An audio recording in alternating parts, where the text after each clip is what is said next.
saya akan kembali ke kota saya, Solo, sebagai rakyat biasa.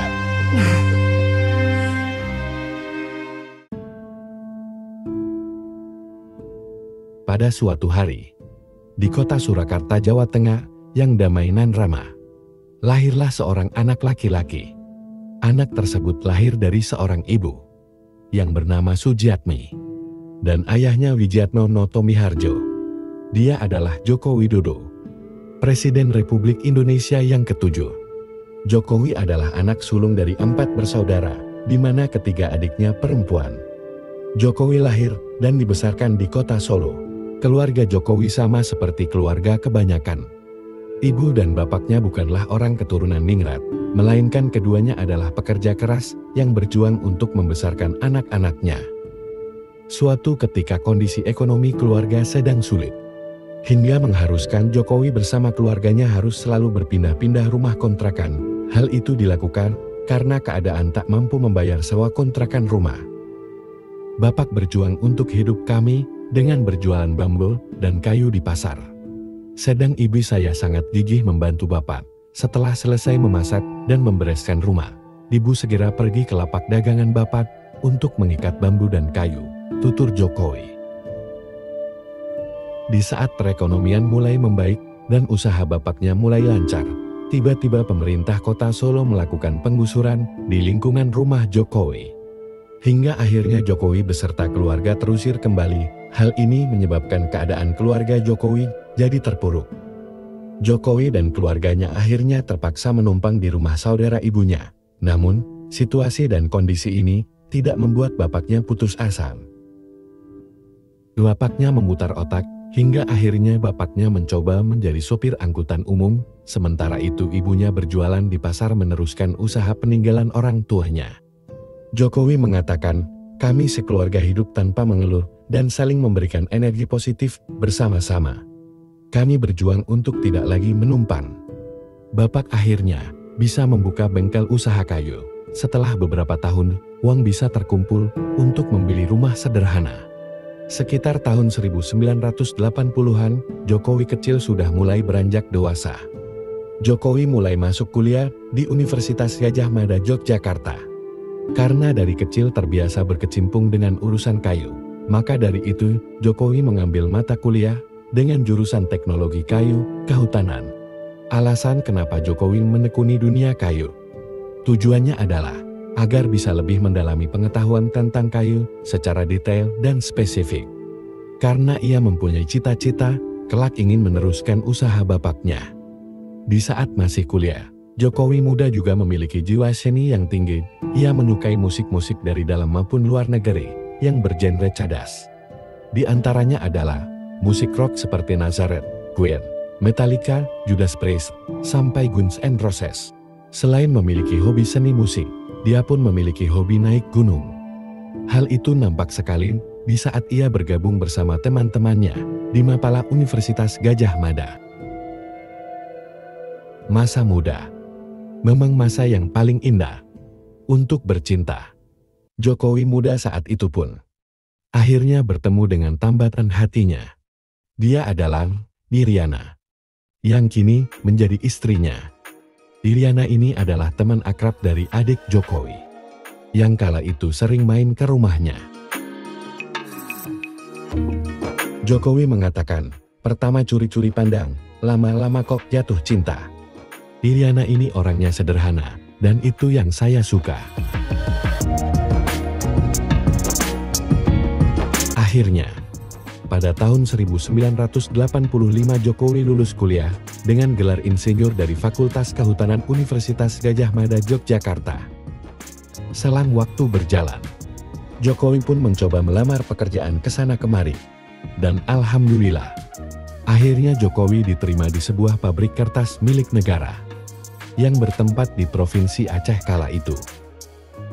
Tepatnya di pabrik kertas PT Kraft Aceh, yang kini telah ditutup karena tidak beroperasi lagi. Setelah diterima, Jokowi ditempatkan di hutan belantara Aceh. Seiring berjalannya waktu, hari demi hari dilalui dengan kesibukan kerja di pabrik kertas. Akhirnya membuat perekonomian Jokowi mulai membaik. Setelah dirasa tabungannya sudah cukup, akhirnya Jokowi minta izin cuti sejenak, pulang kampung ke Solo, untuk menikahi sang gadis pujaan hatinya, Iriana.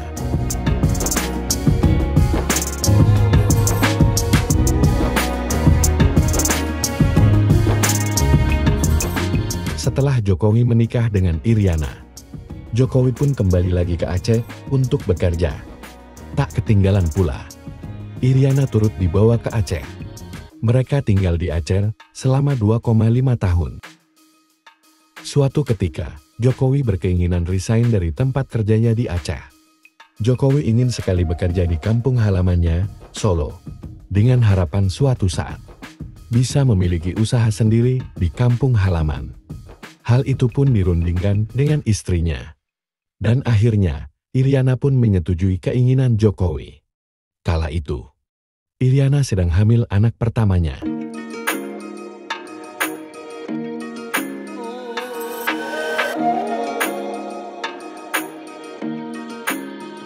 Sepulangnya ke Solo, Jokowi tidak lantas membuat usaha sendiri, melainkan ikut bekerja dengan pamannya di pabrik mebel. Jokowi memperdalam pengalamannya tentang cara bagaimana mengelola usaha mandiri yang benar, khususnya kayu dan furnitur. Jokowi mengungkapkan, "Di sini saya belajar banyak hal, bagaimana menjadi pengusaha yang baik. Semua posisi pernah saya lakoni, di produksi, di pemasaran semuanya pernah saya alami." Seiring berjalannya waktu, Jokowi akhirnya mulai merintis mendirikan perusahaan. Setelah kelahiran anaknya Gibran Rakabuming pada tahun 1987, perjalanan Jokowi merintis usaha tidaklah langsung berjalan mulus. Berkali-kali ia jatuh bangun dan ditipu. Sampai-sampai modalnya habis tak tersisa. Namun, itu semua tidak membuat Jokowi patah semangat. Ia mulai kembali usahanya, yang benar-benar dari titik minus. Ia coba cari pinjaman modal ke sana kemari. Hingga akhirnya usahanya mulai bangkit kembali dan booming. Jokowi kembali mencari konsumen hingga skala internasional dengan cara mengikuti pameran furnitur di mana-mana. Suatu ketika atas kehendak Tuhan, Jokowi dipertemukan dengan konsumen dari Prancis yang menyukai produk dari Jokowi untuk dipasarkan ke luar negeri. Dia adalah Bernard Chen. Dan dia jugalah yang memberi nama julukan Jokowi. Dia yang memberi sebutan Jokowi untuk saya. Sejak saat itu orang-orang di lingkungan pengusaha mebel memanggil saya Jokowi, jelasnya. Seiring waktu berjalan, Jokowi mulai merambat dan masuk ke dunia politik pada tahun 2005. Ia coba maju menjadi calon wali kota Surakarta dan alhamdulillah menang. Berbagai terobosan ia lakukan selama memimpin Surakarta. Di antaranya adalah saat merelokasi pedagang kaki lima yang dilakukan dengan sangat manusiawi. Selain itu, Jokowi juga gemar belusukan ke masyarakat. Selama jabatannya, ia terpilih selama 2 periode. Dan dinobatkan sebagai wali kota terbaik ketiga di dunia. Karir politik Jokowi terus meroket. Hingga suatu ketika pada tahun 2012, Bapak Yusuf Kala meminta Jokowi untuk maju mencalonkan diri menjadi Gubernur DKI Jakarta dan alhamdulillah menang. Selama menjadi Gubernur DKI Jakarta, warga ibu kota sangat menyukai Jokowi. Ia pun tak lupa akan kebiasaannya belusukan menyambangi warganya. Hampir tiap hari ia menyambangi ke tengah-tengah warganya. Adapun kebijakan yang dibuat Jokowi saat itu adalah Kartu Jakarta Pintar, Kartu Jakarta Sehat, dan Kampung Deret. Elektabilitas Jokowi terus melambung.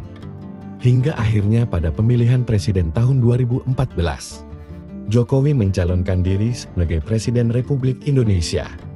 Dan alhamdulillah menang. Jokowi kembali maju pada putaran yang kedua periode tahun 2019. Alhamdulillah pada putaran ini, Jokowi menang lagi. Jokowi akan menjabat sebagai presiden hingga tahun 2024. Meskipun banyak sekali cercaan maupun hinaan terhadap Jokowi selama dirinya menjadi presiden, Jokowi tetap diam, tidak menjawab, dan tetap sabar. Jokowi tetap terus fokus bekerja membuat Indonesia menjadi lebih maju dari ketertinggalan. Semoga kelak ada penerus Jokowi yang tulus ikhlas bekerja demi kebaikan Indonesia. Setelah masa jabatannya mengabdi kepada negara selesai, Jokowi akan kembali pulang ke kampung halamannya di Solo. That will be the end of your term.